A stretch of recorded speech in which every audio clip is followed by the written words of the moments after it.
A brutal winter is coming to Dry Creek Basin, and only one man saw it coming. For 3 years they called Wade Brogan peculiar. The aging cowboy who lived alone on the windward ridge, talking to his mule, building strange wooden contraptions over his roof that nobody asked for and nobody understood. While his neighbors built what their fathers had built, Wade built something no one had ever seen, and waited for the weather to prove him right. Then the storms came. One by one, roofs collapsed, walls cracked, and families found themselves one hard freeze away from walking away from everything they'd built. But on the northeast ridge, one cabin stood dry, warm, and untouched, and suddenly, the man everyone had written off became the man everyone needed. What follows is a story about more than wooden planks and wind. It's about a solitary man who spent a lifetime on the outside of every community he passed through, finally learning that the best thing he ever built wasn't a roof, it was trust. About neighbors who had to lose something before they could see what they had. About a widow who survived 60 New Mexico winters on her own terms. A young couple who saw the value in a stranger before anyone else did. And a land agent who underestimated what a basin full of people looks like when they decide to face something together.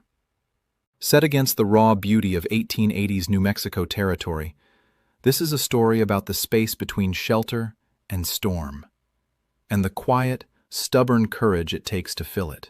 The last thing anyone expected was to find Wade Brogan on a roof in a blizzard, but there he was, a lean silhouette against a white sky 60 feet above the canyon floor, lashing mesquite poles to wagon bows with strips of rawhide while the wind tried its level best to peel him off the ridge like old paint. His mule, Copper, stood below with her ears flat and her opinion obvious. The snow came sideways. Wade drove another nail. 3 years earlier, the men of Dry Creek Basin had a name for him. Peculiar. They said it with a smile that wasn't quite a smile, the kind that meant they'd already decided. A man who lived alone, talked to his mule, and built things nobody had ever seen before. Well, that told you all you needed to know. It told you nothing at all. Spring, 1880, 3 years before the blizzard. The trading post at Dry Creek Basin smelled of dried beans, harness oil, and other people's opinions. Wade Brogan stood at the counter buying a pound of 16-penny nails when he heard it. The quiet kind of conversation men have when they believe you're too far away to notice. "Brogan's building something on that ridge again," said Amos Ketterly, loud enough to carry. "Some kind of contraption. Lord knows what." Old Pete Suggs, who ran the post, made a sound in his throat. "Man came out here alone. Builds alone. Gonna die alone. No harm in it." "No harm," Amos agreed pleasantly. "Just peculiar." Wade paid for his nails. He didn't turn around. He was used to the word. Had been most of his life. His father used it. His commanding officer in the war used it. An ex-fiancée in Missouri used it on her way out the door. People called things peculiar when they couldn't yet see the purpose. The purpose, in Wade's experience, always arrived eventually. He walked out into the afternoon light, nails in his pocket, and got back to work. Dry Creek Basin sat in the lap of the Sangre de Cristo foothills like something a giant had dropped and couldn't be bothered to retrieve.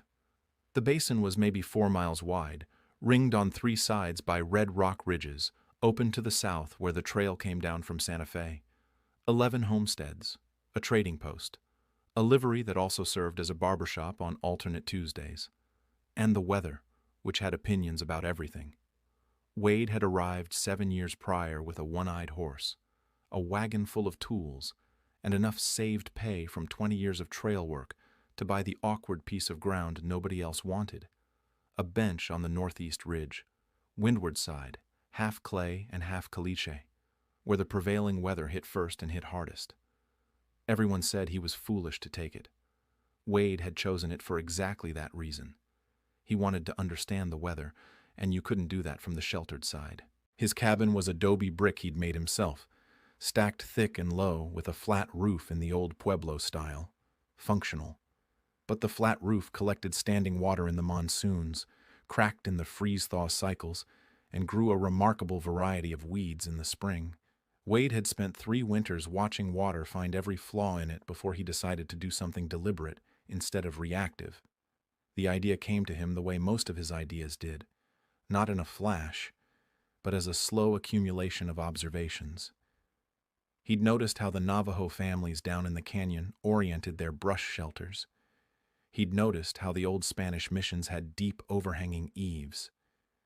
He'd watched the way a particular boulder on the south face of the ridge deflected wind in a predictable arc, creating a calm pocket 10 feet downrange.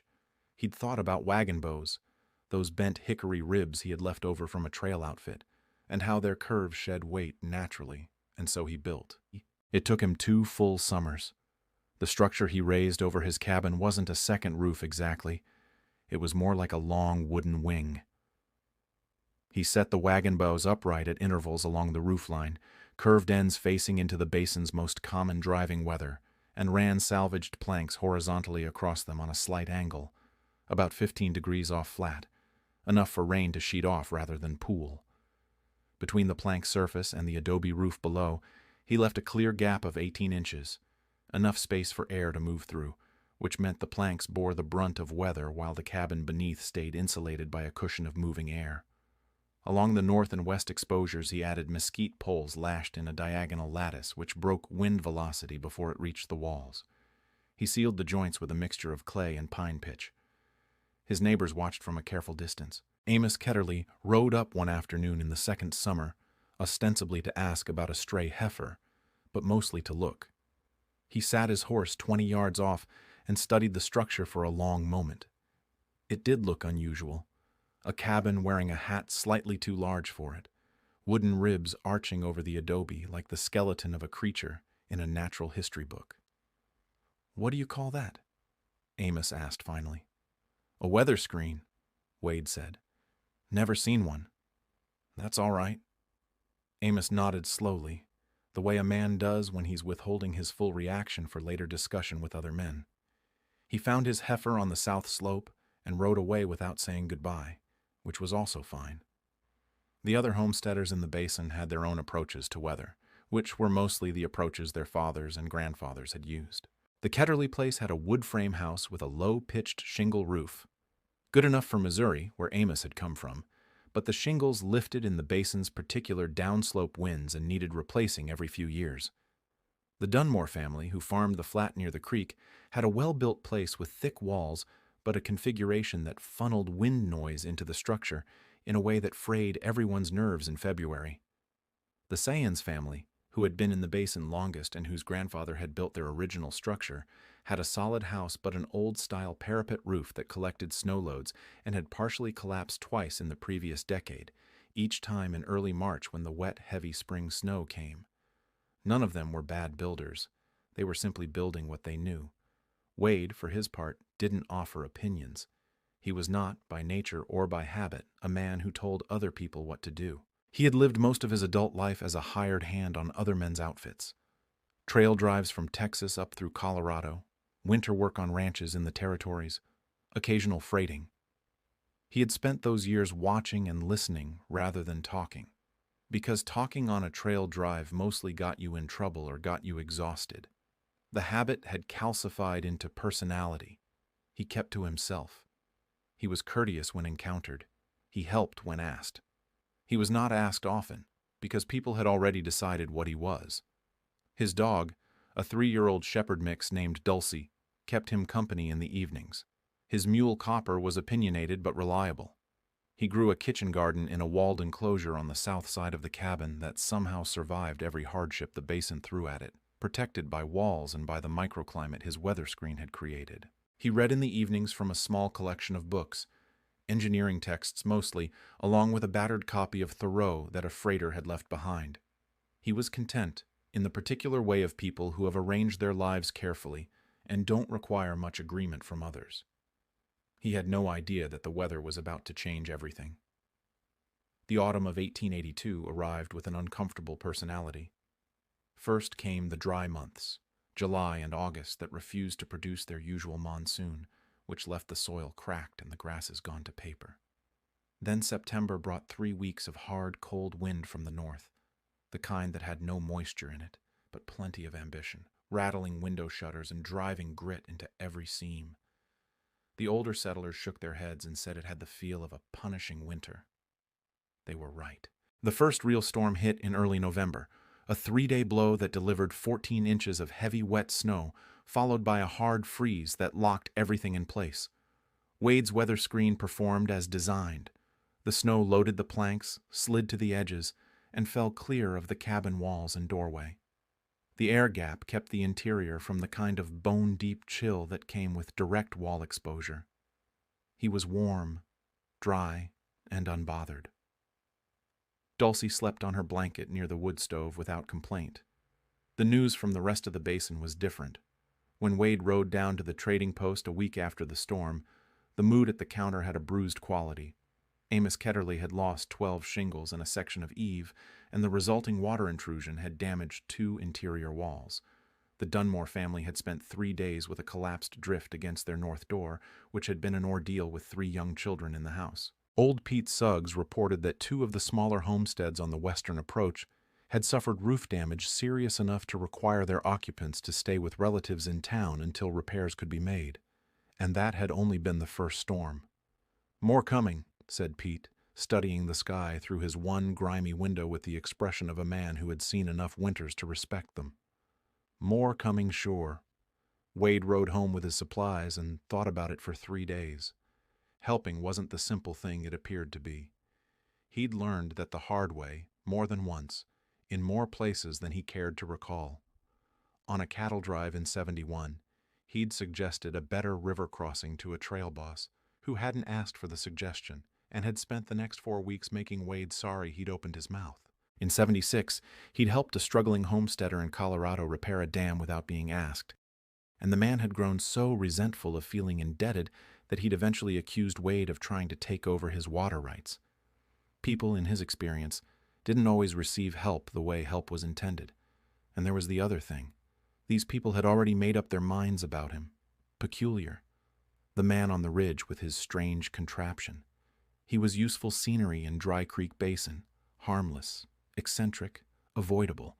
If he rode down now offering to fix their roofs, they would wonder what he wanted in return. They would talk about it in the way they talked, pleasantly and with knives. He stood at his window one evening watching the clouds stack against the northern ridge and made himself think honestly. Was he hesitating because he was genuinely protecting himself from social difficulty? Or was he hiding behind the idea of social difficulty because going down there meant risking rejection? And rejection was something he had spent a long time learning not to need. That was an uncomfortable question, and he sat with it for a while.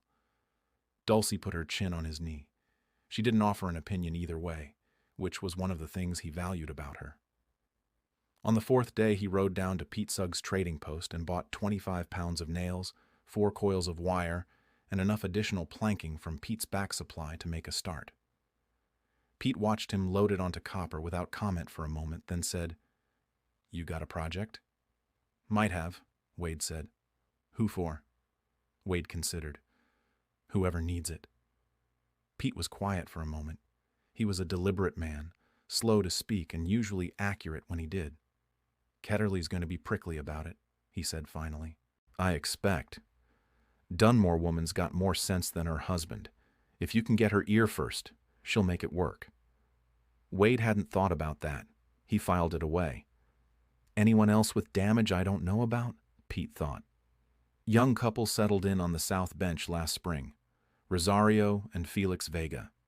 Built themselves a decent little place, but they haven't been here long enough to know what the winters do. Felix hurt his back in October. Can't do the heavy work. Rosario's doing what she can. That settled several things in Wade's mind at once. He'd seen Rosario Vega at the trading post twice, a compact, capable-looking woman in her late 20s, who moved efficiently and spoke plainly. She'd been polite to him without the quality of faint embarrassment that some people deployed in his direction. Felix he'd encountered once, a cheerful younger man with a good handshake, who'd asked Wade 3 intelligent questions about water sourcing before anyone else at the post had thought to. They were people who noticed things, which in Wade's private ranking system placed them considerably above average. If he started there, if they were willing, he might have something to show the others rather than something to explain. But there was still the core problem. Nobody had asked him. Walking up to a person's home and saying, "I'd like to rebuild your roof," was not the kind of offer people received without suspicion, particularly from a man they'd written off as peculiar. He needed them to ask, or he needed to create a situation where asking felt natural. He was turning this over on the ride home when the second storm announced itself. It came in the way the really serious ones did. Not loud and immediate, but with a slow, absolute darkening of the northern sky, the clouds moving with a purposeful heaviness that had nothing theatrical about it. The temperature dropped 8 degrees in an hour. Copper's ears went sharp and forward. Wade stopped on the ridge trail and watched for a long time. This one would be worse than the first. He had perhaps 36 hours. He rode straight to the Vega place. It was a modest structure on the south bench. Adobe walls reasonably thick, a flat roof with a simple parapet, a covered porch on the south side that someone had added with evident care. Felix was sitting on the porch in a straight-backed chair that gave him support for his back, working at something with his hands. He looked up when Wade arrived, and his expression was simply interested. No wariness, no performance. "Mr. Brogan," he said. "Storm coming," Wade said. "Big one." Felix nodded. He'd obviously already been watching the sky. "Rosa says the same. She's inside stacking wood. Your roof's going to collect snow. Parapet wall will hold it. Could be a serious load by the second day." Felix was quiet for a moment. He was the kind of person who let information arrive fully before responding, which Wade respected. "What would you do about it?" "I have materials," Wade said. "On a flat roof like yours, I can add a simple slope across the top in a day, enough to shed the load. Gap underneath keeps the heat in." Felix looked at him steadily. "You're offering to do this?" "If you want it." Rosario appeared in the doorway. She'd heard. Her expression was thoughtful, not suspicious, but measuring, the way a sensible person measures an unexpected offer. "We can't pay you much," she said. "I'm not asking for pay. I'm asking for the chance to be useful before a storm makes everything harder." He paused. "And maybe the chance for other people to see that it works." Rosario glanced at Felix. Something passed between them. One of those married couple signals compressed into almost nothing. "All right," she said. "Show us what you've got." Wade started at first light. He had planned the night before, laid out his materials, calculated what he'd need, thought through the sequence. The Vega roof was 22 feet by 14. He had enough wagon bows and planking for a full run if he was efficient with his spacing. He could do it in a day if the weather held. Felix sat in a chair he'd moved to the roofline edge and helped where his back allowed, mostly passing materials up, keeping things organized, asking good questions. Rosario worked alongside Wade directly, and she turned out to be exactly as capable as she looked. She learned the fastening technique in 20 minutes and applied it with a steadiness that made the work go faster. They didn't talk a great deal, which suited everyone.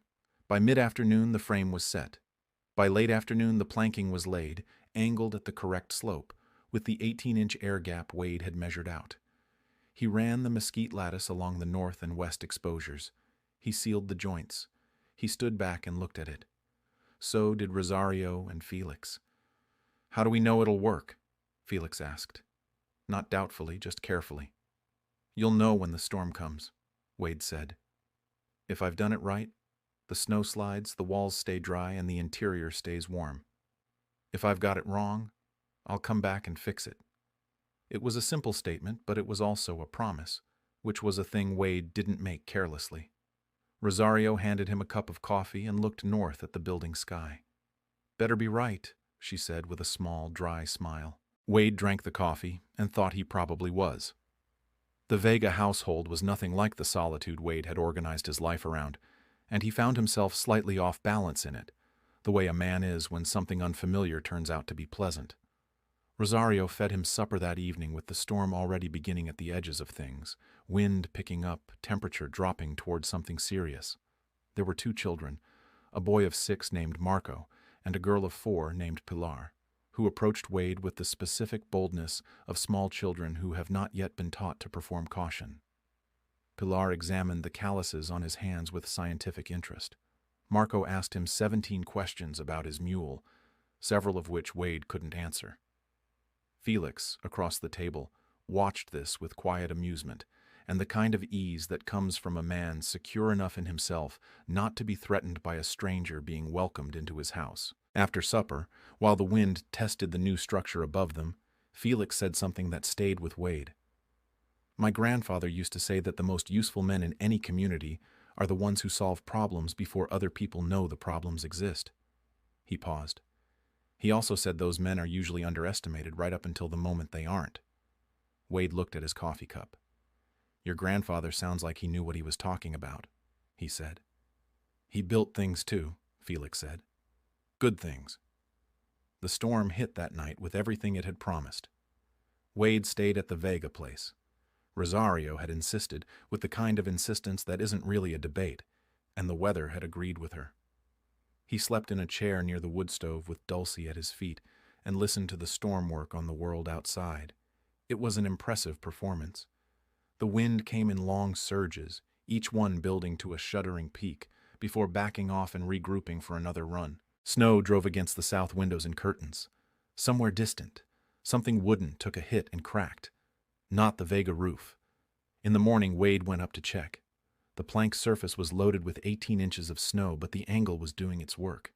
The accumulation was sliding in sheets off the low side, clearing the door area and the yard in a rough arc. The air gap had stayed open. The adobe beneath was dry and had retained its warmth. Where he'd set the mesquite lattice on the north face, the wind had deposited a fantail of snow that proved exactly what he'd predicted. The lattice was breaking the wind's direct force 20 feet before it reached the wall. Felix appeared in the doorway below, coffee in hand, looking up. "Well," he said. "Well," Wade agreed. "It worked. It worked." Felix looked at the arc of shed snow, the dry walls, the intact structure. Then he looked at the neighboring bench, where a homestead belonging to a family named Archuleta was just barely visible through the snow. Even from this distance, the Archuleta roof showed a heavy flat load, and there was something wrong with the angle of one of the outbuilding walls. "They're going to need help," Felix said. "I know." Rosario already thought of it. Felix turned back into the house and called something in Spanish. A moment later, Rosario appeared with a second cup of coffee and a look of practical readiness. "We'll go check on the Archuletas this morning," she said, handing Wade the cup. "You'll come. When they ask how our roof looks like that, you can explain it." It was a perfectly simple plan. It was also, Wade realized, far more elegant than anything he'd worked out himself. He hadn't thought to use the evidence of his own work as an introduction. Rosario had thought of it immediately. "You're good at this," he said. She shrugged. "Someone has to be." The Archuleta place was in rough shape, but not as rough as it could have been.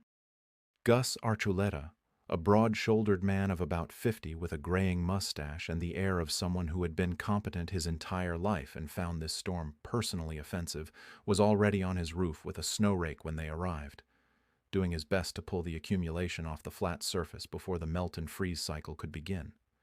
His wife, Magdalena, was passing tools up from below.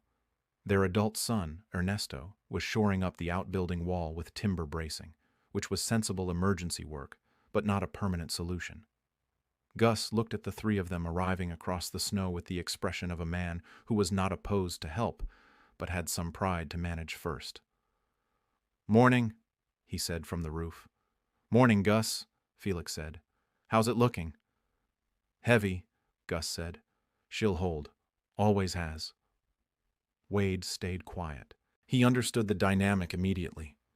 Gus was not a man who would accept advice delivered as advice. But Rosario had read this already and stepped forward with a directness that bypassed the whole performance. "Gus, we wanted you to see our roof before we asked if you needed anything. Wade built something over it this fall. Mind if you come look when you've got a moment?" Gus squinted at her, then at Wade, then at the sky. He came down. They walked him back to the Vega place, and Gus stood in the yard and looked at the shed snow and the dry walls and the gap construction in the particular silence of an experienced man revising his first impression of something. "That gap," he said finally, "that's intentional." 18 inches, Wade said. "Air moves through it, breaks the cold transfer." And the angle. What's your pitch? About 15 degrees. Enough to move snow and rain, not so steep it loses the windbreak function. Gus was quiet for another moment. Then he turned and looked at Wade with a directness that had none of the earlier performances in it. You could do this on my place? I could. Cost? Materials and time. I have most of what I need. Gus made a sound that was not quite a word but contained a full conversation. Then he stuck out his hand. Tomorrow morning, he said. Early. That afternoon, while Wade and Felix made a supply run back to Wade's Ridge to collect additional materials, Rosario went to see Magdalena Archuleta. Wade didn't know what was said in that visit, but when he and Felix returned, Magdalena was waiting at the door with a list of 3 other families she thought ought to know about what was happening. They were moving faster than Wade had planned for, which was both encouraging and slightly alarming. He was a methodical man. He had imagined this going one homestead at a time, each success creating the conditions for the next conversation. He had not imagined Rosario Vega operating as a kind of advance party, converting the basin's social network while he was carrying planks. He mentioned this to Felix on the way back. Felix smiled. She's been doing this since she was 12, he said. She organized the whole irrigation schedule for her family's farm in Taos when she was 14. Her father just handed her the problem and she solved it. She does the same thing here. She didn't tell me she was going to do this. Did you want her to ask permission? Wade considered this. No, he didn't want that. He just wanted to understand what was happening. She sees that you're uncomfortable with the speed, Felix said, not unkindly. She'd say, the storm isn't waiting for you to feel ready. Wade looked out across the basin where several homesteads showed the particular muffled shapes of deep snow loads and improvised repairs. More weather was coming. He could feel it in the air the way he'd learned to feel it over 47 years of being outside in it. She'd be right, he said. They started at the Archuleta place the following morning, and it went faster than any of Wade's previous jobs because Gus was an excellent worker once he'd decided to work with someone rather than around them, and Ernesto turned out to have a mechanical aptitude that absorbed the construction technique in an hour and improved on it slightly.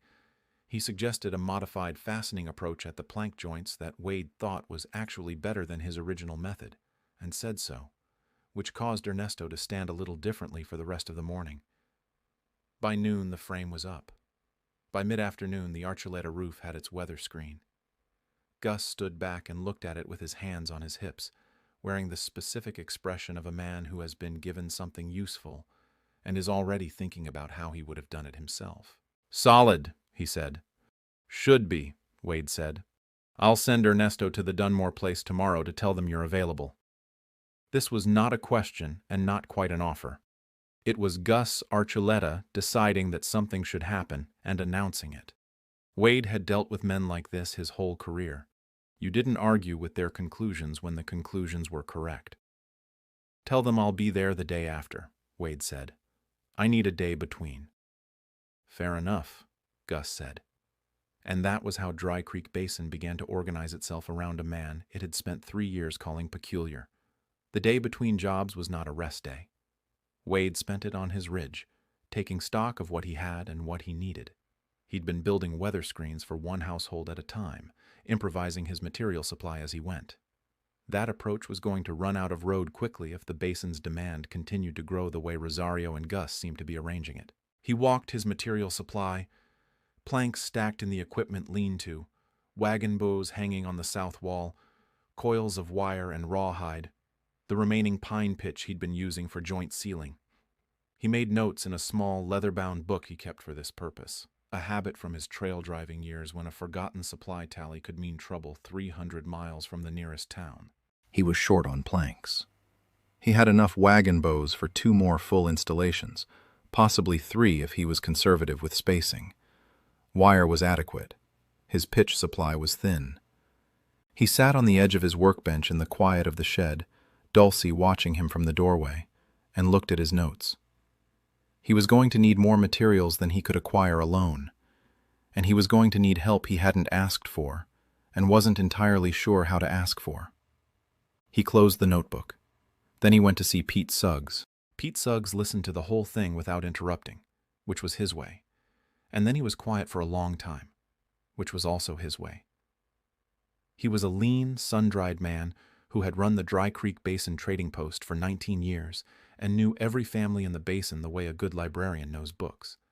Not just what they were, but where they were shelved and what condition they were in, and which ones were likely to fall apart if you handled them wrong.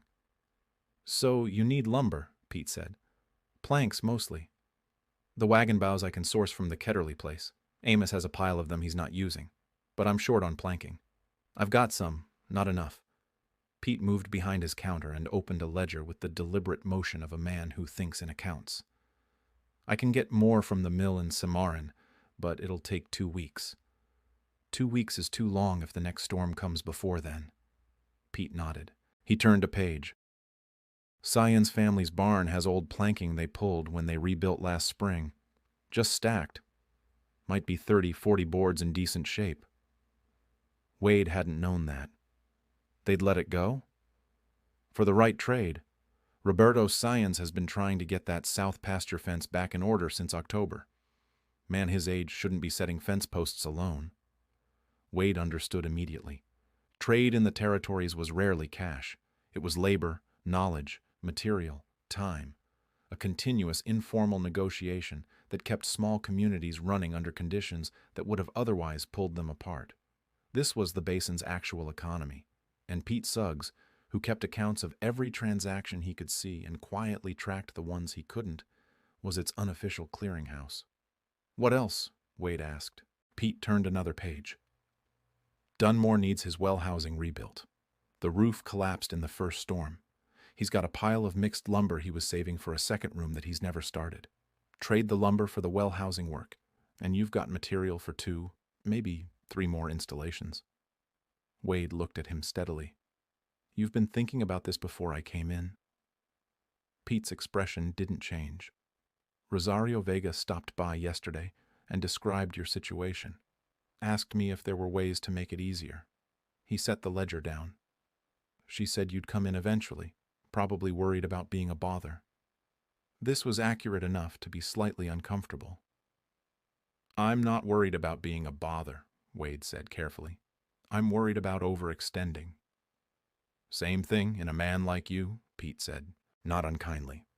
"Here's what I'd suggest. I'll be the clearinghouse for materials. Families that have what you need, put it in my account. Families that need the work, you do it, and I credit their account. At the end of the season, I'll square it up." "And your margin in all this?" Pete smiled slightly, one of his rare economical smiles.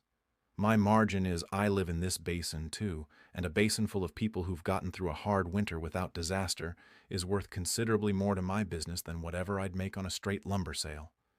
Wade looked at the floor for a moment, then back at Pete. "All right," he said. "Let's do it that way." They shook hands over the counter. On his way out, Wade stopped at the door. "Pete, did you know this would work? Before the storm, when you saw what I was building, did you think it would work?" Pete considered the question with appropriate seriousness. "I thought there was a solid chance," he said. "You're not a careless builder. I also thought that even if it worked perfectly, you'd have trouble getting people to accept it. The storm took care of that part. The storm was your best salesman." Wade nodded slowly. "The storm," Pete added, "also didn't have to deal with Amos Ketterly." Wade looked at him. "That's still coming?"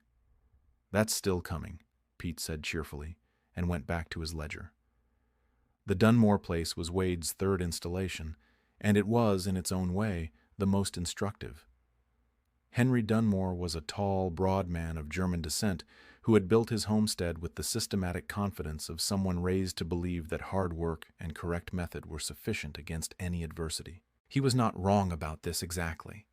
The Dunmore place was well constructed, solid, and organized with a precision that impressed Wade. But Henry had a specific relationship with the idea of being helped that made the whole enterprise complicated. He had agreed to the trade Pete had arranged, lumber for well housing repair, and he was civil about it. He showed Wade the lumber pile, offered his own labor during the installation, and never once said anything unfriendly. but there was something in his manner that Wade identified as a man performing cooperation while privately maintaining the position that he didn't need it. His wife, Ingrid, was different. Ingrid Dunmore was a compact, sandy-haired woman of 40 with a no-nonsense quality that expressed itself as brisk efficiency rather than coldness. She had 3 children, ages 8, 6, and 3, who had been cooped up during 2 storms and were conducting themselves accordingly. She watched the weather screen go up with undisguised attention, asked several technical questions that demonstrated she'd been reading about construction, and at one point corrected Wade's joint spacing calculation before he could catch it himself. "You've done this kind of work before," Wade said. "My father was a carpenter in Stuttgart," she said. "I grew up in the shop." "Why didn't you build this yourself?" She gave him a flat, brief look. "I proposed it to Henry after the first storm. He preferred his own approach." Wade said nothing. He understood. He went back to work. On the second day, Henry was setting posts for the well housing on the far side of the property when something happened that shifted the whole tenor of the job. Marco Vega, Felix and Rosario's 6-year-old boy, who had apparently attached himself to Wade as an unofficial assistant during the workdays and had been given simple tasks near the ladder to keep him occupied, had just stepped onto the low edge of the roof with a small bundle of wire when he misjudged a patch of packed snow and slid. He didn't fall far. The new frame structure caught him at the edge and held, and he was more frightened than hurt. But the incident had happened fast enough and loudly enough that Ingrid was on the roof in approximately 20 seconds, having come through the window and up the ladder with a speed that could only be described as impressive. She checked Marco over with the quick efficiency of a mother who had conducted this inspection many times. He was fine. She held him for a moment, which he permitted with the resigned tolerance of small boys. And then she looked at the frame construction that had stopped his slide. She was quiet for a moment. "It held," she said. "Built it to," Wade said. She looked at him directly for the first time in 2 days. Something had shifted. "Mr. Brogan, I want to learn the full construction method. Not just watch it done, learn it properly, the way you know it, so I can build it myself and teach Henry." Wade looked at her. "It'll take a few extra hours." "I have the hours." That afternoon, while Marco napped inside, having recovered completely and immediately from his adventure, and while Henry continued his post-work, Wade taught Ingrid Dunmore the full construction method. Every measurement, every calculation, the reasoning behind the air gap, the logic of the pitch angle, the way the mesquite lattice interrupted wind velocity, the joint sealing technique. She asked precise questions. She wrote things down in a small notebook she produced from her apron pocket. When they finished, she reviewed her notes, made 2 corrections, and closed the notebook. "This is transferable," she said, "meaning you could teach this to anyone in the basin who has basic carpentry skill." "I've been thinking the same thing," Wade said. "You should hold a teaching day," she said, "before the next storm. Invite anyone who wants to learn to come to one location and show them how it's done. Then they can maintain their own screens, build new ones, teach their neighbors." She paused. "It shouldn't only live in your head." Wade sat with this idea. It was simple, obvious, and not something he would have proposed himself. The instinct to hold knowledge close was one he'd carried so long it had become structural. Something in him that felt teaching was giving away whatever advantage he had. But listening to Ingrid say it plainly, he recognized that instinct for what it was. An old protection that had outlived its necessity. "There's a flat area behind the trading post," he said, "big enough for a demonstration frame." "I'll tell people," Ingrid said. "Henry can spread the word on the west side of the basin." Henry appeared at that moment, coming back from the well housing project. He looked at his wife and Wade sitting together, notebooks open, the roof above them clean and angled and dry. He looked at his well housing, which was now solid and properly roofed.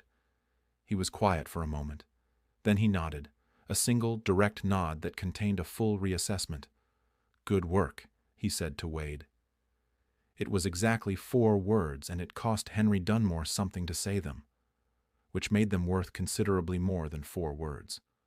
"Good work yourself," Wade said, gesturing at the well housing. Henry almost smiled. It was a start. Word of the teaching day moved through Dry Creek Basin the way useful information tends to move through small communities, faster than anyone planned, with a life of its own. Rosario had mentioned it to Magdalena Archuleta, who mentioned it to her sister-in-law on the western approach, who mentioned it to the Sáenz family, who were already well disposed toward the project since Pete's lumber arrangement. Ingrid Dunmore had, true to her word, told everyone on her side of the basin with characteristic efficiency. The one household that hadn't responded was the Ketterly place. Wade was aware of this. He'd thought about it. Amos Ketterly was not a bad man. That needed to be said first. He was a decent neighbor, kept his agreements, was genuinely well liked in the basin in the way that agreeable, socially fluent people are liked. He was simply a man whose first instinct was to be the expert in any room, and Wade's weather screens had been demonstrably working while Amos's roof had been demonstrably not, and this was the kind of thing that took time to land comfortably in a man like that. On the morning before the teaching day, Wade rode up to the Ketterly place. Amos came out onto his porch before Wade reached the gate, which meant he'd been watching for him. He had his arms crossed, but his posture wasn't closed, more like a man prepared to have a conversation that he'd been rehearsing. "Brogan," he said. "Amos." Wade stopped Copper at the fence. "Teaching day tomorrow at Pete's." "I heard. Figured you'd want to know directly, not through the third hand." Amos was quiet for a moment. He looked at his own roof, where 2 new shingles showed bright against the weathered ones. Recent repairs, competently done. "I can fix my own roof," he said. "I know it," Wade said. "This isn't about fixing. It's about showing people how the screen works so they can build their own, including building improvements I haven't thought of yet." He paused. "Man like you, who's been watching this all along, probably has observations worth hearing." This was true. It was also tactically sound, which Wade acknowledged privately without feeling bad about it. Amos uncrossed his arms. "What time?" "After breakfast. Bring your tools if you have them." Amos nodded slowly, with the particular dignity of a man accepting an invitation that is also an olive branch. "I'll be there," he said. The teaching day drew 14 people. Wade had expected perhaps 8. He stood behind Pete Suggs's trading post in a cold, clear morning, looking at the crowd that had assembled. Rosario and Felix with their children, Gus and Magdalena Archuleta, Ernesto, Ingrid and Henry Dunmore, the Sáenz family represented by Roberto and his grandson, 2 families from the western approach he barely knew, Pete himself leaning in the back doorway, and Amos Ketterly standing slightly apart with his arms at his sides and his expression carefully neutral. Wade had built a demonstration frame the previous day, a scaled model of the weather screen construction, waist-high, that showed all the component relationships in miniature. He'd worried it might seem overly simplified. It turned out to be exactly right. People could see what he was describing. They could put their hands on it. He talked for an hour. He showed the measurements, explained the angle calculation, demonstrated the joint fastening, showed the lattice technique. He answered questions. Ernesto asked about alternate materials for the wagon bows. Ingrid asked about a modification for steeper existing roof lines. Roberto Sáenz asked, in careful English, whether the method could be adapted for a different roof shape, and Wade worked through it with him on the spot. At the end, Amos Ketterly walked up to the demonstration frame and crouched beside it, examining the joint construction closely. He was quiet for a long moment. "Better than I thought it was," he said. Not to anyone in particular. Just out loud, into the air. "You can improve it," Wade said quietly. "Most people find something to improve." Amos looked up at him. "Yeah," he said. "I might." The complications, when they came, arrived in layers. The first layer was straightforward. The third storm of the season hit 10 days after the teaching day, harder than either of its predecessors. And although the basin's newly screened homesteads handled it well, the storm revealed the limits of what Wade had accomplished. 3 households had attended the teaching day but hadn't yet had time to complete their installations. 2 more on the far western edge of the basin hadn't heard about the teaching day at all. A family named Whitfield and a solitary old rancher everyone called Dobe, short for Adobe, because that was all he ever talked about. Those 5 households had significant storm damage, and Wade spent 3 days after the storm making emergency visits that left him exhausted and his material supply depleted. The second layer arrived in the form of a letter. It came through Pete's post, addressed to Wade in a formal hand he didn't recognize. It was from a man named Sterling Marsh, who identified himself as a land agent representing a development company interested in acquiring parcels in the Dry Creek Basin area. The letter was polite, measured, and contained a specific sentence that Wade read 3 times. We understand that recent weather events have created distress for property holders in the region, and we are prepared to offer fair market valuations for parcels from owners who find themselves unable to maintain their properties through the coming season. Wade sat with this letter on his workbench for a long time. He knew the pattern. He'd seen it in Colorado and in Kansas, agents who followed hard winters, moving through communities where damage and discouragement had done their softening work, buying up parcels for less than their value from people who'd convinced themselves they couldn't hold on. It was legal. It was also, in Wade's considered opinion, the kind of thing that happened when a community was fractured and frightened, rather than organized and supported. The basin was moving in the right direction, but it wasn't there yet. He took the letter to Pete. Pete read it twice and then set it on the counter with the flat, definitive motion of a man filing something under problems. "He's already been here," Pete said. "Marsh?" "Sent a man. Fellow named Culver. Pleasant enough, well-dressed, came in asking about available parcels and property values." Pete's voice was even. "I told him I didn't know of any parcels available and that the basin had come through the storms in better shape than he might have heard."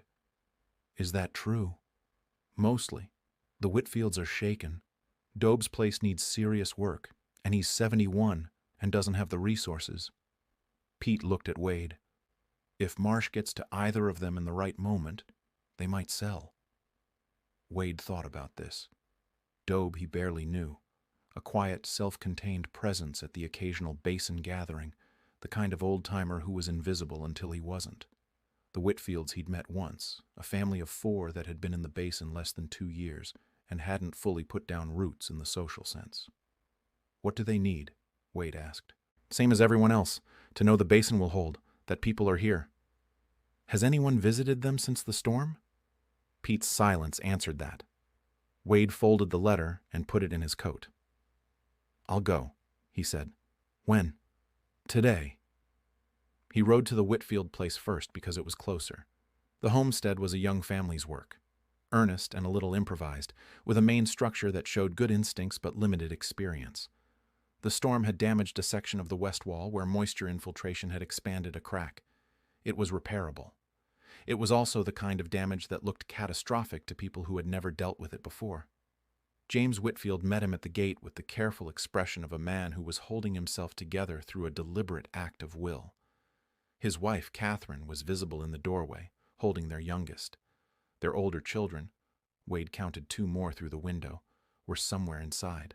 "Mr. Brogan," James said, "what brings you out?" "Heard you had some damage," Wade said. "Came to look." James took him around the structure. The west wall crack was significant, but not structural. The roof had held, they'd attended the teaching day, and their screen installation was partial, but had performed better than nothing. The outbuilding was intact. Wade assessed it out loud as he went, deliberately and specifically, because vague reassurance was no reassurance at all. "Here's what's wrong. Here's why it's wrong. Here's what's needed. Here's how long it will take. Here's what it will cost in materials and time." James listened to all of it. His expression, as the assessment proceeded, changed from held-together will to something more solid. Problems with specific solutions are manageable. It is the unspecified problems that break people. "Can you do the wall work?" James asked. "Can do part of it with your help. For the rest, Ernesto Archuleta does good adobe work and owes me a favor. We can't pay much until spring. Pete's keeping account. Pay when you're able." James looked at his house for a moment. Then he looked at Wade with the direct, uncomplicated expression of a man who had just been reminded that he wasn't alone. "Thank you," he said. Wade nodded and got his tools. Dobe's place was 3 miles further up the canyon, and it was as complicated as Pete had suggested, but not for the reasons Wade expected. The old man's actual name was Reginald Soames. Wade found this out from a hand-painted board over the door, and he had been in the Dry Creek Basin longer than anyone except possibly Pete Suggs. His adobe place was a genuine old structure, thick-walled and beautifully made, a home that had been built with patience and care by someone who understood materials. It was also, in the way of very old things, beginning to require more attention than one elderly man living alone could give it. The storm had done real damage on the north face. A section of parapet wall had cracked, and there was roof infiltration at the northeast corner that had come through the ceiling. Dobe had managed the immediate crisis with a collection of buckets and profound composure, but he was sitting at his kitchen table when Wade arrived with the slightly unfocused look of a man who has used up his emergency reserves and not yet replenished them. He was surprised to see Wade, not suspicious, surprised. "Brogan," he said. "Don't believe you've been up here before." "Haven't," Wade admitted. "Should have." Dobe gestured at the opposite chair. He was a small, tidy man in his early 70s, with the particular physical economy of people who have always been efficient, because efficiency was survival. His hands, wrapped around a coffee cup, were the hands of a lifetime of building work. Competent hands, marked by decades. "You built the screen thing," Dobe said. "I saw it from the road back in the fall." "Yes. Should have come up then and asked how it worked." Dobe looked at the ceiling, where a dark stain showed the infiltration point. "Pride, mostly. Been here 30 years without borrowing trouble or help." "There's no borrowing in it," Wade said. "Basin-wide effort this season. Pete's running accounts."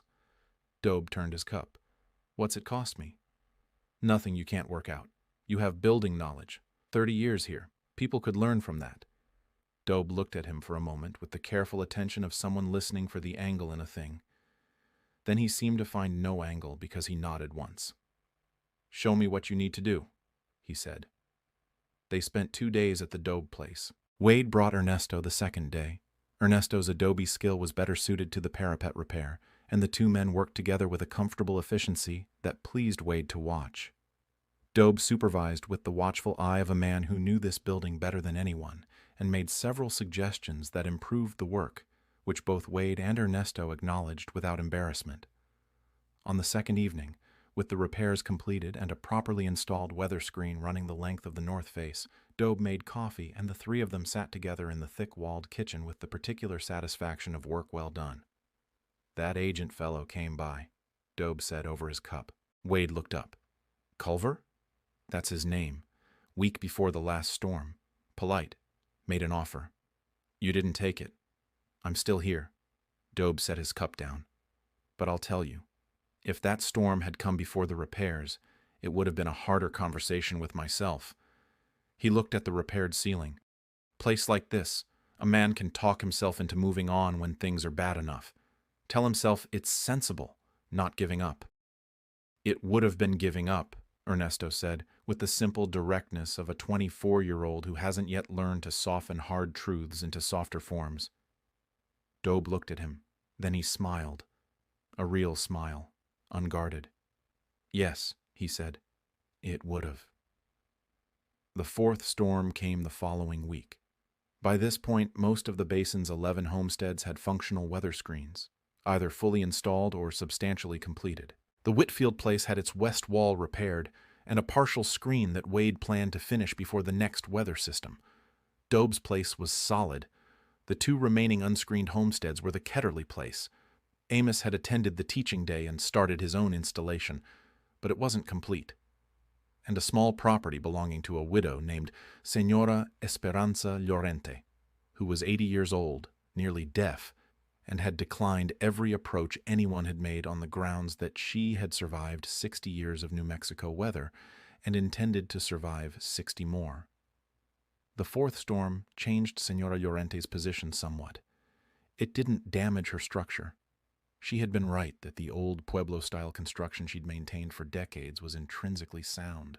But it did deposit a drift against her only exterior door that she couldn't shift by herself, and she spent 9 hours alone and increasingly uncomfortable before the Archuleta family noticed the unbroken smoke from her chimney and came to investigate. Magdalena Archuleta dug her out, which Senora Lorente bore with immense dignity and the specific graciousness of a woman who has just been shown that she needed something she'd claimed she didn't need. She did not thank anyone in words. She made coffee for the Archuleta family and fed them pan dulce, which in the local economy of expression communicated the same thing more effectively. 2 days later, she sent Magdalena to tell Wade she wanted the weather screen after all. She said she wants the good one, Magdalena reported, like the Archuleta place. Wade kept his expression neutral. I'll start Thursday, he said.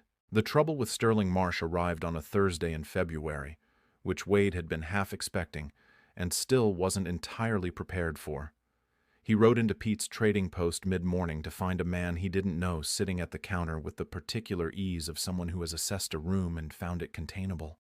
Culver, the agent who'd already visited before, was with him, slightly deferential in posture. The new man was Sterling Marsh himself, and he was nothing like what the formality of his letter had suggested.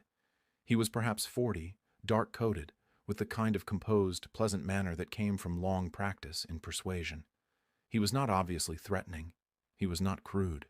He shook Wade's hand when Pete introduced them and said he was glad to meet the man responsible for the weather screens he'd been hearing about. This gave Wade pause. You've heard about them?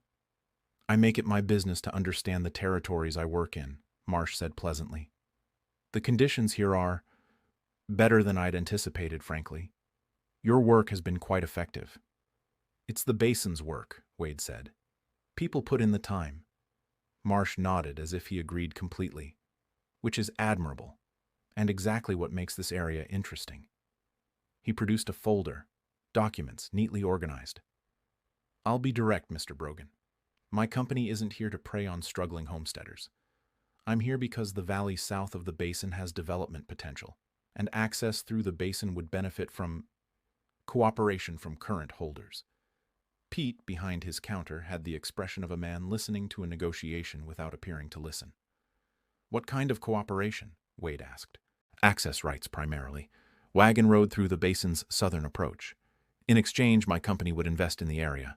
A proper road graded and maintained, a supply depot, potentially a post station. Things that would make life here considerably more comfortable. It sounded reasonable. Wade had been in enough negotiations on trail drives, water rights, grazing rights, access agreements, to know that something sounding reasonable was not the same thing as it being reasonable. And if holders don't want to cooperate, he asked. Marsh's smile didn't change. Then we look at other routes. It's simply more inconvenient for everyone. He paused. But I've found that communities which have been through difficulty often appreciate having options. There it was. Not a threat, nothing so coarse, just the implication of options, and the quiet suggestion that difficulty was the natural state of a community like this, and that his help was the remedy. Wade looked at the documents without picking them up. I'll need to talk to people, he said. Of course, Marsh said. Take the time you need. Wade took the time he needed, which was 2 days. He spoke to every household in the basin. Not about Marsh's offer specifically. He didn't want to walk into people's homes carrying a man's agenda for him. He asked questions instead. How are the repairs holding? What do you need before spring? Are you planning to be here next year? The answers were, by this point, uniformly yes. The Whitfields were staying. The Dunmores were expanding their kitchen garden. Ernesto Archuleta had apparently decided he wanted to add a room to his parents' house and had been studying Wade's construction methods with ideas about how to apply them. Dobe had started cataloging the old building techniques he knew. His 30 years in the basin contained knowledge about the specific properties of local clay and stone that nobody else had recorded. The basin was building, not contracting. That was the honest picture. But Pete's assessment of Marsh was careful, and Pete was rarely wrong about people. He'd done some inquiry, a letter to a contact in Santa Fe and another in Cimarron, and what came back was instructive. Marsh's company had done this before, in 2 other territories. Access agreements had, in both cases, eventually become the foundation for larger claims. Small inconveniences had accumulated. The second territory had lost 3 homestead families to buyout offers in the winter following the agreement. Wade brought this information to a meeting at Pete's, the first formal gathering of all the basin homesteads, called quickly and practically, which 7 families attended in person and 2 sent representatives. Amos Ketterly, to his considerable credit, was the one who said plainly what everyone had been orbiting around. He's not coming for our land today. He's coming for our options today so he can come for our land later. Nobody argued with this. The question was what to do about it. There were various suggestions. Refuse the access outright. Write a letter. Wait and see. Ingrid Dunmore pointed out that a formal refusal without organization behind it was just an obstacle, not a barrier. Organizations had legal standing that individuals didn't, and a formal agreement among basin homesteads about access would carry weight in any territorial dispute. We need something on paper, she said. Something that establishes this basin as a community, not a collection of individual parcels. It was the clearest statement of the issue Wade had heard, and the room accepted it that way. Not noisily, but with the kind of quiet, collective settling that comes when people recognize a true thing. He looked at the assembled faces of his neighbors. This was what had been missing. Not the screens, not the repairs. This. The practical work of forming an agreement fell, as practical work often did, into the hands of people willing to do it. Ingrid Dunmore knew the most about legal documents. She'd been secretary to a judge in her first years in America before she and Henry had moved west, and she understood what made an agreement durable. Felix Vega had dealt with land agreements in Taos and knew the territorial process. Pete Suggs agreed to be the official keeper of records, which gave the arrangement a stable institutional address. Wade contributed one thing, the principle. He wrote it himself the night before the drafting session, sitting at his workbench with the same small leather notebook he used for construction calculations. He was not a writer by habit, but he was a precise man, and precision served.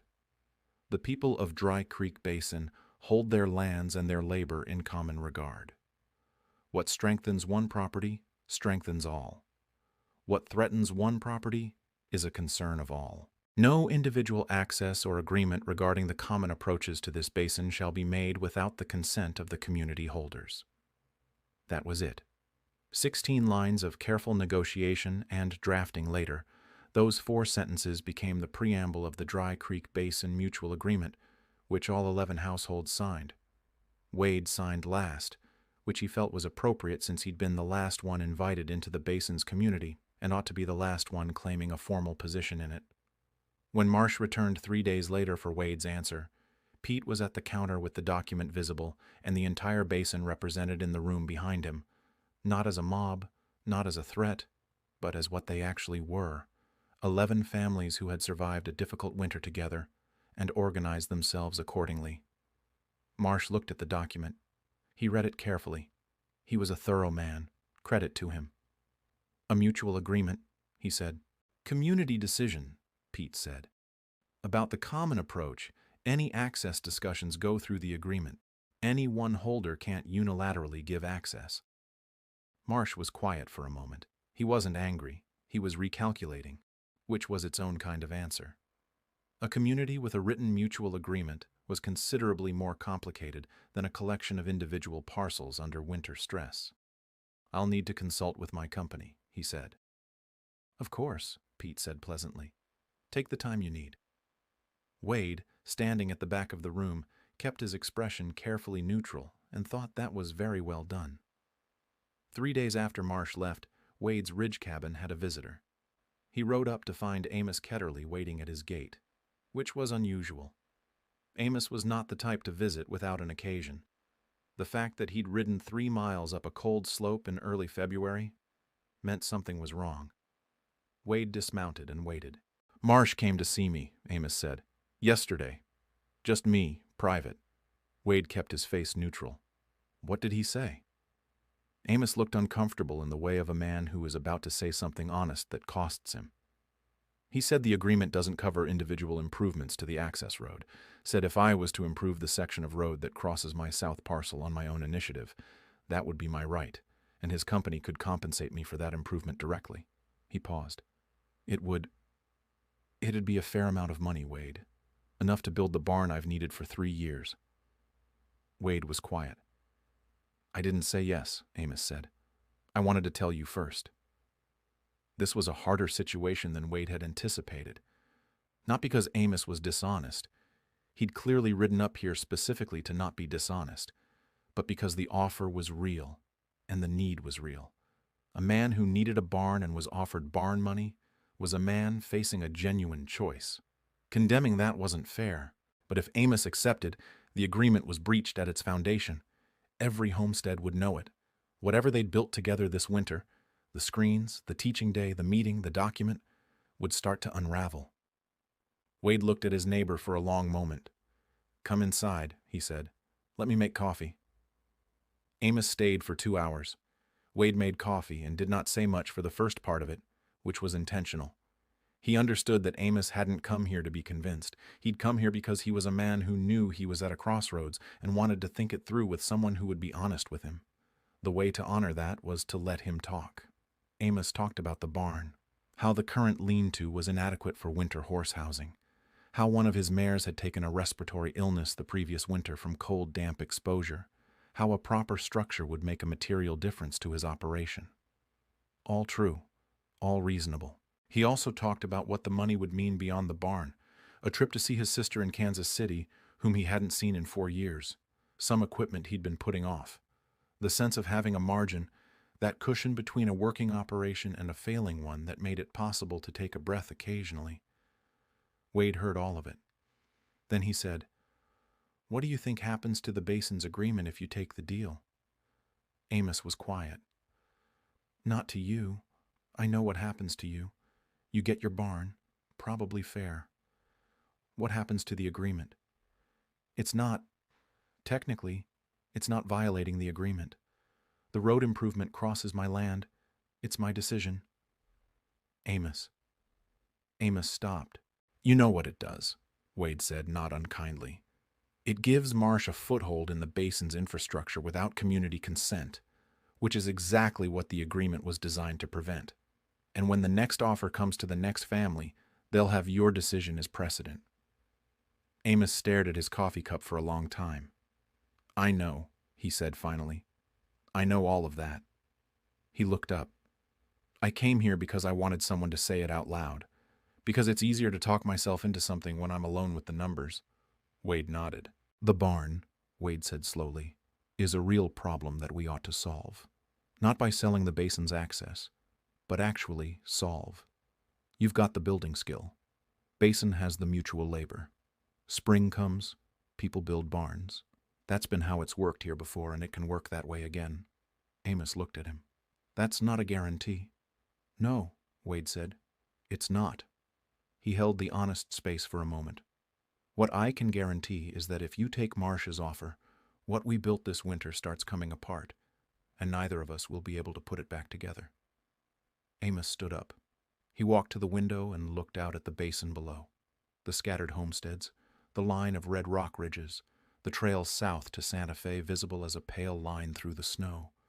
He was quiet for a long time. When he turned back, his expression had settled into something resolute. "I'm not taking the deal," he said. "I came here pretty sure I wasn't going to, but I needed to hear myself say it." Wade exhaled quietly. "I'll be over in spring to help with the barn," he said. Amos looked at him. "I know you will," he said. "That's the other reason I came." The Basin needed to know what Wade knew, not the details of Amos's private visit. That wasn't his to share. But the fact that Marsh was approaching people individually, with private offers designed to sidestep the community agreement, was information that belonged to everyone.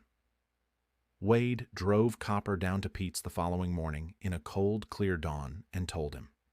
Pete absorbed this, added it to whatever internal account he kept of the Basin's affairs, and said, "Meeting tonight." The meeting at Pete's that evening was smaller. 6 holders, the ones most likely to be approached given their property positions, but it was focused. Wade told them what the tactic was.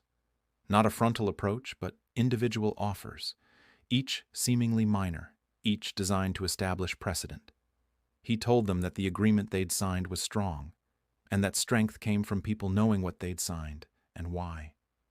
Felix spoke quietly about what his father had told him about how land had been taken from families in other territories, not through force, but through the slow erosion of informal community ties, one individual decision at a time. Rosario said simply, "We let Marsh see the whole basin, together, not as a document, as people." Something in the room shifted. They had one more winter season before the spring brought easier traveling and better options for land agents. They had that season to make something unmistakable. "Then let's make it unmistakable," Wade said. The plan that emerged from Pete's trading post that evening was not dramatic. This was intentional. Wade had spent enough time in territories where dramatic plans came undone because they attracted drama back. What the basin needed was not a confrontation. It needed to be visibly, undeniably whole. Rosario outlined it in the practical way she outlined most things, starting with what they had and working forward to what was needed. What they had: 11 households, an agreement, a winter of mutual work, and a set of skills that had demonstrably improved every property in the basin. What was needed for Marsh, and anyone he sent, and anyone he spoke to in Santa Fe or Cimarron, to see those 11 households as a working community rather than a collection of individual parcel holders with varying levels of strain. "A fair," Felix said. Everyone looked at him. "We've been working together all winter, but we haven't celebrated it," he said. "A spring fair, on Pete's Flat when the weather breaks. Everyone contributes. We show what we've built." He looked at Wade. "Including the screens. Show how they work, what they do. You've been teaching one at a time. Teach everyone, all at once, in public." Wade thought about this. The idea of standing in front of a crowd explaining his construction work produced an immediate physical aversion. He was a private, methodical man who had never sought an audience. But he was also honest enough to recognize that this feeling was about his own comfort, not about what was needed. "If I'm the wrong person to present it, someone else can," he said. "You're the right person," Ingrid said. "People learn better from the person who invented the thing. But you won't be alone." She looked at Ernesto, who was sitting against the wall. "Ernesto knows the method as well as you do now, and he's better at explaining to people who are uncertain." Ernesto looked slightly surprised, then pleased. They assigned roles. Rosario would organize the contributions and the food, which she would have done regardless of any official assignment. Felix would write to the two communities closest to the basin, a settlement 3 miles south and a small ranching community to the east, and invite them, which would expand the fair's visibility beyond the basin itself. Ingrid would document the construction method properly, write it down in clear language with measurements, and make copies that could be distributed and taken home. Pete would handle the logistics of the trading post flat and, in his quiet way, make sure word reached the right ears in the right directions, including possibly the ears of the territorial journalist he knew in Santa Fe who covered homestead affairs. Wade would build a full-scale demonstration frame in the 2 weeks before the fair. Not a model, but a real structure, set up in the open where everyone could see it built from foundation to completion. He started the following morning. It was strange work, doing it in public in the slow way of a teaching project rather than the efficient way of a job. He began with the foundation posts, setting them in the hardened February ground with the particular patience the season required. Dulcie supervised from a distance. Copper gave her opinion by ignoring the whole enterprise. People came by, not in large groups, singly or in pairs, stopping on their way to or from Pete's to look at the emerging frame and ask questions. Old Roberto Sáenz came 2 mornings in a row and watched for an hour each time without saying much. Then, on the 3rd morning, offered a suggestion about the corner joint reinforcement that Wade incorporated on the spot. Dobe came once, studied the frame with the attention of 30 years of building experience, and told Wade 3 things about local wind patterns above the basin that refined the angle calculation slightly. The frame was being improved by everyone who looked at it. This hadn't been the plan exactly, but it was better than the plan. The most unexpected visitor was Senora Llorente, who arrived on a Wednesday morning in the back of Magdalena Archuleta's wagon, wrapped in a blanket of considerable authority, and who descended from the wagon with the composure of a person making a royal visit. She examined the frame in silence for several minutes. She touched the joint construction with one hand. She looked at the angle of the planks. Then she turned to Wade and said in Spanish, Magdalena translating, "My father built something like this. Not the same, but the idea." She touched the air gap. He called it El Respiro, the breath. Wade didn't know what to say for a moment. "That's a good name," he said. Senora Llorente made a sound that might have been agreement and returned to the wagon. Her visit concluded. Magdalena looked at Wade with an expression that communicated very clearly that this was a significant thing that had just happened, and he ought to understand it as such. He did. El Respiro, the breath, the space between shelter and storm that made both bearable. He thought about that for the rest of the day while he worked, and somewhere in the afternoon it occurred to him that this was exactly what the basin had been building all winter. Not just wooden structures, but the actual breathing room between what was hard and what was possible. He worked until the light went, and then he went home satisfied. The spring fair took place on the second Saturday of March, on a day that arrived with the kind of clean, cold brightness that the high country produces when it has finally decided to let winter go. 43 people came. This was more than Wade had known to expect, and he stood at the edge of Pete's Flat for a moment in the early morning, watching families arrive from 2 and 3 directions simultaneously, wagons and horses and people on foot carrying food and bundles and children, and felt something he didn't immediately have a name for. It was somewhere between recognition and gratitude, with an unfamiliar quality that took him a moment to identify. He had been, for most of his adult life, on the outside of exactly this kind of scene. Trail drives, trading posts, frontier towns. He'd moved through the social life of the territories without ever fully belonging to any of it. He told himself this was preference. He understood now, looking at the assembled faces of people he'd spent a winter working beside, that some of it had been protection, the practiced distance of a man who expected to be tolerated, but not included. He was included. Rosario had organized the food with her characteristic efficiency, and the result was what the territories called a proper spread. Beans, roasted meat, tortillas from the Vega household and Senora Llorente's kitchen, bread from the Dunmore household. Ingrid's bread was, by consensus, extraordinary, dried fruit and cornbread, and things Wade couldn't identify but found excellent. Tables had been assembled from planks and sawhorses, several of which Wade recognized as materials he'd sorted through himself in the past months. Felix had delivered on his invitation, and the 2 neighboring communities had sent representatives.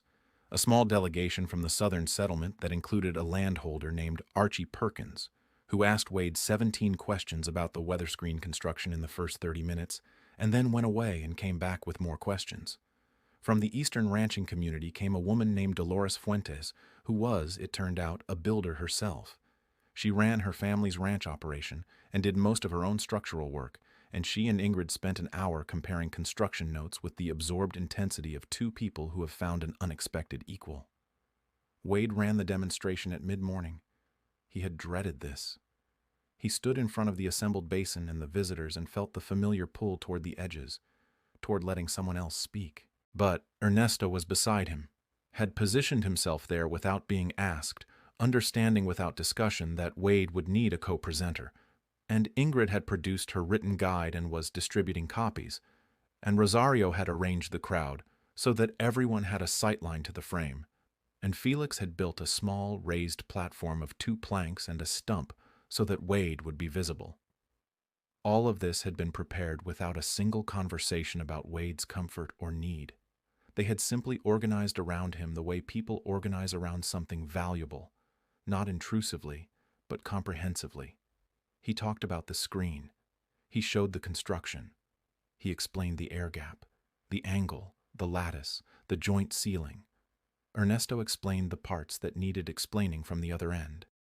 The application to different roof shapes, the material adaptations for different resources. Archie Perkins asked his questions out loud, which helped because several people had the same questions and weren't going to ask them. At the end, Dobe stood up. He was not a man who stood up in crowds. It was a production. He got himself to his feet with the deliberate care of 71 years, and people who knew him looked mildly alarmed, and people who didn't looked curious. "I've been here 30 years, he said, in the carrying voice of a man used to making himself heard across distances. "I've seen 4 hard winters. I've seen 2 families leave because of hard winters. What happened this winter was different." He looked at Wade without ceremony. This man started something, but it wasn't one man's thing by the time it was finished. It was everybody's. He turned back to the crowd. "That's worth saying out loud." He sat back down. Wade looked at his boots for a moment. Amos Ketterly was standing near the middle of the crowd. He found Wade's eye and gave one direct nod, the same kind of contained, deliberate nod he'd given when he accepted the teaching day invitation. Wade returned it. Marsh's representative, Culver, was at the edge of the crowd. Wade had noticed him arrive an hour in, standing back, observing. He was not unwelcome. Nobody had turned him away or made it difficult. He was simply present, watching 43 people eat and work and teach and talk and demonstrate and celebrate a winter they'd come through together, and watching the full-scale demonstration frame that now stood on Pete's flat as a permanent installation. Ingrid had suggested it. Pete had agreed. It would serve as a reference model for anyone in the basin who needed to see the method again. Culver stayed for 2 hours and then rode south. He did not approach Wade or Pete or anyone else with offers or proposals. He simply observed and left. Wade thought he probably had enough to report to Marsh that the basin was not what Marsh had hoped it was. Not a collection of isolated parcels under strain, but a community with a winter's worth of shared work, and a document and a frame standing on the trading post flat that represented both. It was, Wade thought, a reasonably clear message, and it had been delivered by 43 people eating good food on a bright March morning, which was the best possible way to deliver it. The letter from Marsh arrived 6 days after the fair. It was brief, which was itself informative. His earlier letter had been long, which was the style of men who are negotiating from a position of expected advantage. Brief letters came from men revising their position. He thanked them for the hospitality of the fair, which he'd heard about through his representative. He noted that his company's interest in basin access had been reconsidered in light of local conditions and community organization. He was pursuing other routes for the road project. He wished the basin well in its continued development. That was it. Pete read it, folded it, and filed it in the account ledger under Resolved, which was his formal designation for finished matters. The basin read the news with different temperaments. Felix received it with quiet satisfaction. Gus Archuleta said "good" with the weight of a much longer statement. Ingrid Dunmore made no comment but was observed the following day, adding a section to her written construction guide, which suggested she'd already moved on to the next useful thing. Senora Llorente, informed of the development through Magdalena, apparently received it with a short nod and then asked if anyone needed more pan dulce, which seemed about right. Amos Ketterly said "good" as well, and then, after a pause, said, "I'll be starting the barn in April, if people are available." They were available. The barn went up in 6 days in late April. A proper working barn, timber frame, solid roof with a weather screen running the north face, because of course it did. Wade did the weather screen installation himself, while Gus and Roberto Sands and 3 others did the primary framing. Felix provided the corner bracing calculations. Ingrid showed up on the 4th day, looked at the roof line, suggested one modification, was right, and was thanked for it. Amos worked beside Wade for 2 full days without saying a great deal, which suited both of them. And on the evening of the 2nd day, standing in the finished barn looking at what 14 people had built in less than a week, he said something that Wade filed carefully away for later consideration. "I spent 3 years thinking you were peculiar," Amos said. "You know what peculiar is? Peculiar is doing something that nobody around you understands yet." He looked at the barn roof. "Give it time and it's just called knowing what you're doing." Wade looked at the roof too. "Takes longer for some things than others," he said. "Yeah," Amos said. "That's fair." The spring came fully after that, the way a good spring comes in the high country, slowly and then all at once, color returning to the valley floor, the creek running clear, the sky deepening from winter white to a true and enormous blue. Wade sat on his ridge one evening in May, Dulce at his feet, the Dry Creek Basin below him in the last of the afternoon light, 11 homesteads, Screens on most rooftops, visible even from here, the particular line and angle of them catching the light. El respiro, the breath. He looked at what the basin had built, not just in wood and iron, but in the patient work of people choosing to help each other. And he felt something settle inside him that had been waiting a long time to settle. He was home.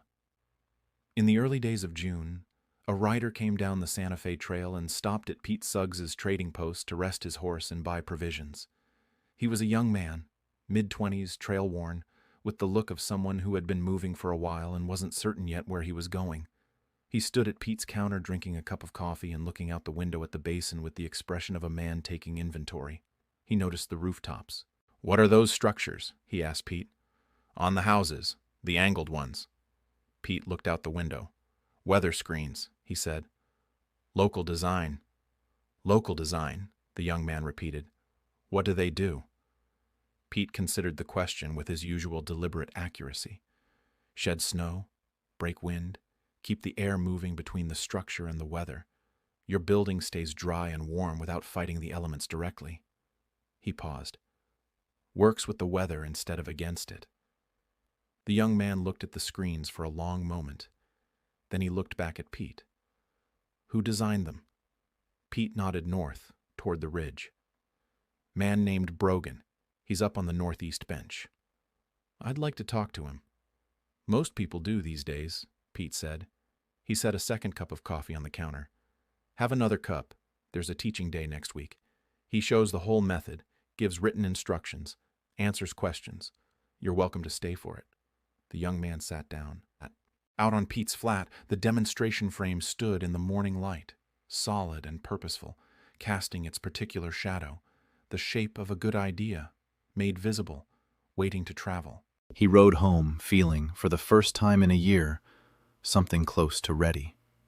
December came the way the old man in the general store had predicted, not with drama, but with a slow, settled permanence, as though the cold had made a decision and intended to keep it. Caleb spent the first 2 weeks of December refining the shelter in small but significant ways. He added a second layer of sod to the roof, which brought the total insulating depth to nearly 14 inches. He chinked the gaps between the stacked stone walls on the east side with a mixture of clay and dried grass that froze solid and held like mortar. He cut a second small window into the root wall on the western face, not for warmth, which a second window would only compromise, but for light during the short afternoon hours, because he had discovered that sustained darkness was a problem he had not anticipated and needed to address. He built a small lean-to against the outside of the shelter's east wall for his horse, using the same juniper pole framework and sod slab method he'd used for the main roof. It was not a proper stable, but it kept the wind off the horse's back and allowed the animal's own body heat to stay in the space, which was more than most horses on that range could claim. He had firewood cut and stacked in a cord and a half. He had provisions for 4 months. He settled in.